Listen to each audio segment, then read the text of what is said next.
Hi, welcome to my kitchen. My name is Renee, and today we're going to make hamburger slider buns. But this also is the same recipe that I use for hamburger buns, hot dog buns, subs, hoagies, cinnamon rolls, pizza, pretzels. It goes on and on. Any bread product that you can think of, I use this recipe for all of it across the board. So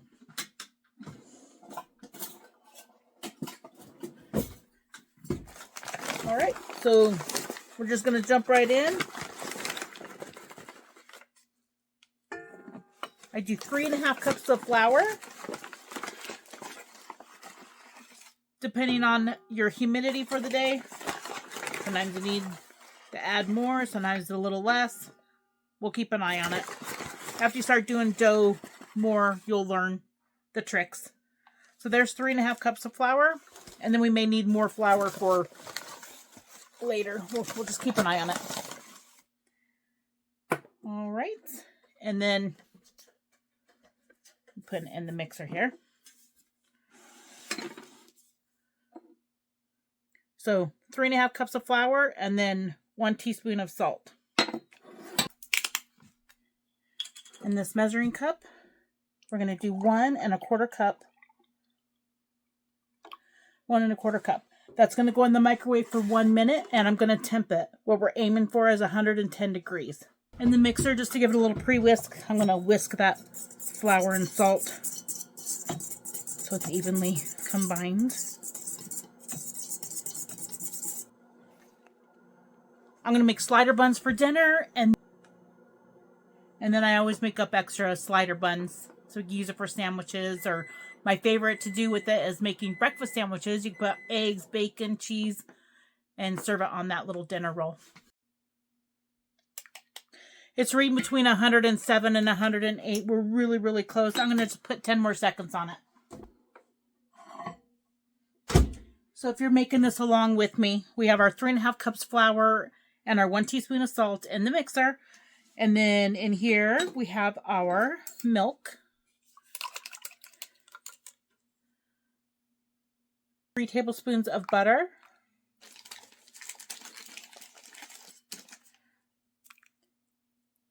And then 2 tablespoons of sugar. So when we put our yeast in there, that will feed the yeast. I'm just going to give that a little mix. Try to melt that sugar up here. And I'm left-handed, so this is made for a right-hander. And we're going to go ahead and go with that. It usually says between 90 and 110. I always shoot for 110, but I think we're close. It'll bloom the yeast. That's our mission here. Too hot, it'll kill the yeast. All right. And then I'm going to put that in the microwave and just let it rest for 5 minutes.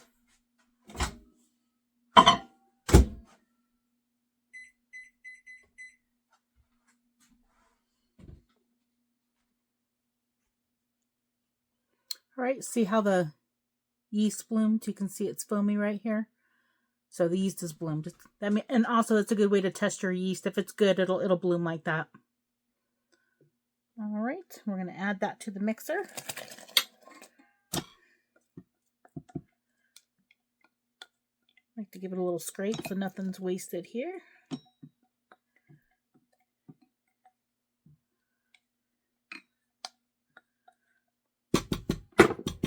And then we're going to add 1 egg. It's a farm fresh egg, so it's checked to make sure there's no weird development in there. All right, and then after it's incorporated, then I start my timer for 5 minutes. You just don't want to make a big flour cloud. So I'm going to scrape down the sides here. Just giving it a little help. It probably would eventually incorporate, but we're going to help it along. Because I got to get dinner cooking.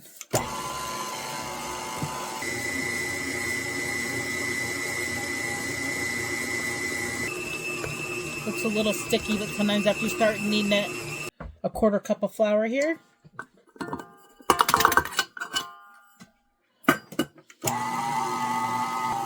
okay to be a little sticky, but we don't want it very sticky. And you just have to check.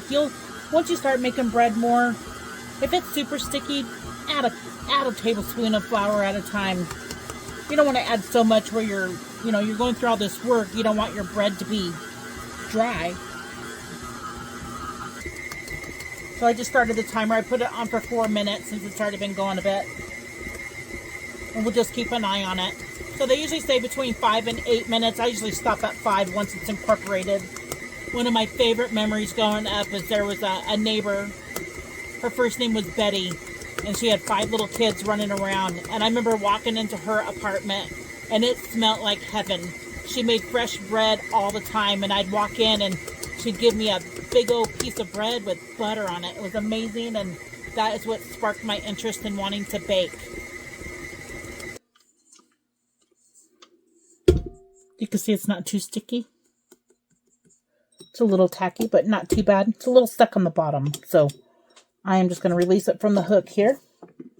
And then I'm going to give it a little scrape off the bottom. So everything's going to get kneaded. And if you can see that it's sticking a little bit in the bowl, that's okay. All right. So that is a 5-minute knead. Again, it feels good, not too sticky, so I think that 5 minutes is long enough.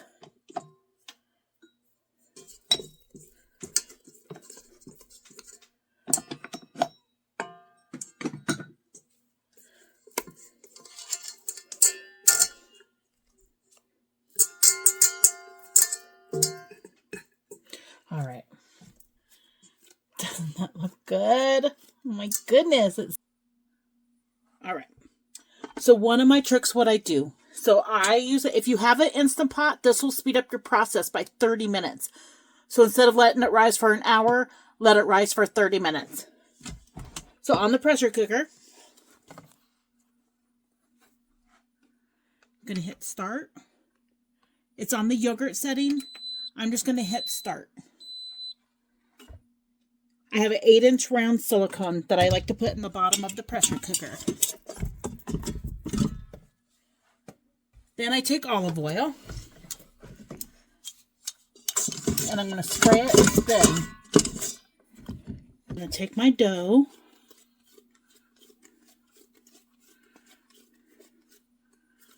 Just making it around. And you're looking for it to double in size. So I put it in the bottom, and then I use a glass casserole lid. Any lid will work. I like to watch the bread rise. So I just stick this on the top. The yogurt counter's going to count, so I'm going to hit cancel and then start. So it's going to count my 30 minutes for me. I'm also going to do on here, just so it can alert me. I don't want to say the ALEXA for everybody, but this will help me keep an eye on it. All right, now we wait for 30 minutes. Okay, here's our dough. It is doubled in size, so I'm going to cut it in half and make up some slider rolls.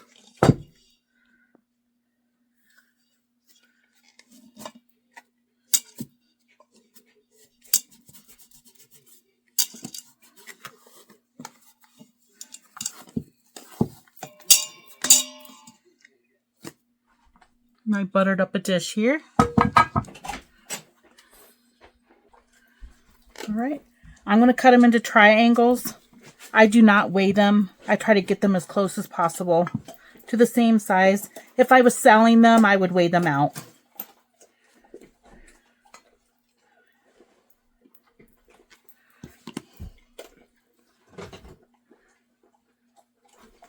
So I take corner, corner, corner, roll, roll, tuck, tuck, pull. We like them a little flatter, and then I give them a smash. Okay. Let's see. Triangles. So you take corner, corner, corner, roll, roll, tuck with your pinkies, and pull. You can see the bottom. We give it a smush it down. And this pan that I have here holds 9 rolls.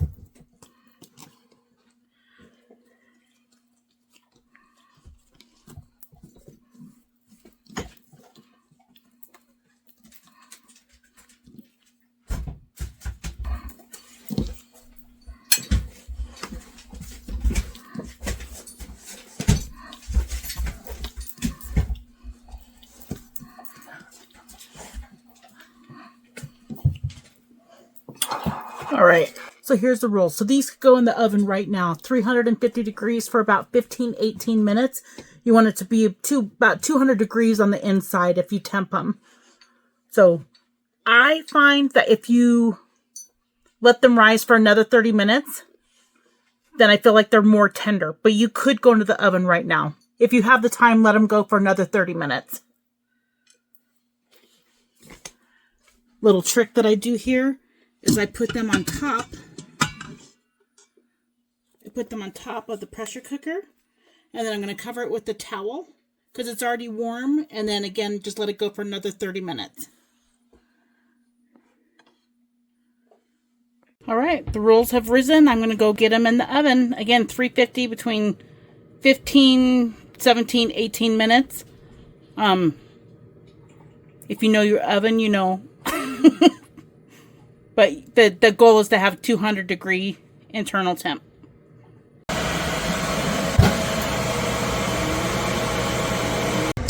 I took about 2 tablespoons of butter and melted it in the microwave to top the rolls when they come out of the oven. All right, mine took 15 minutes at 350 degrees. Check their temp here real quick. We are good.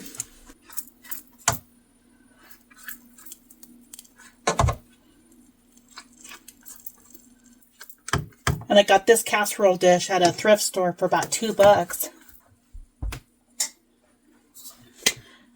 Doesn't that look amazing? Delicious.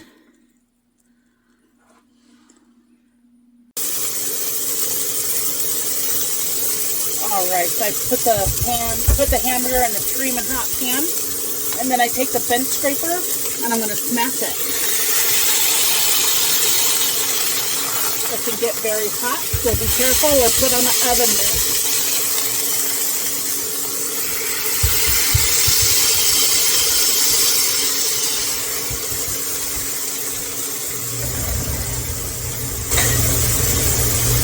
And then from here, we put some salt and pepper.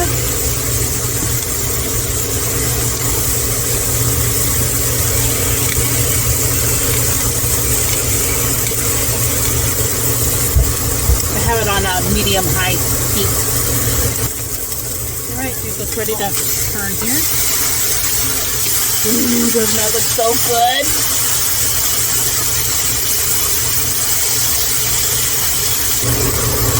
Go ahead and drop that cheese on there.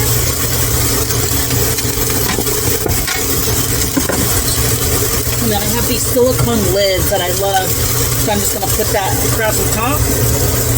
I'm going to turn off the heat, and then that lid will help the cheese melt. All right, now we're ready for dinner. Time for the taste test on the burger.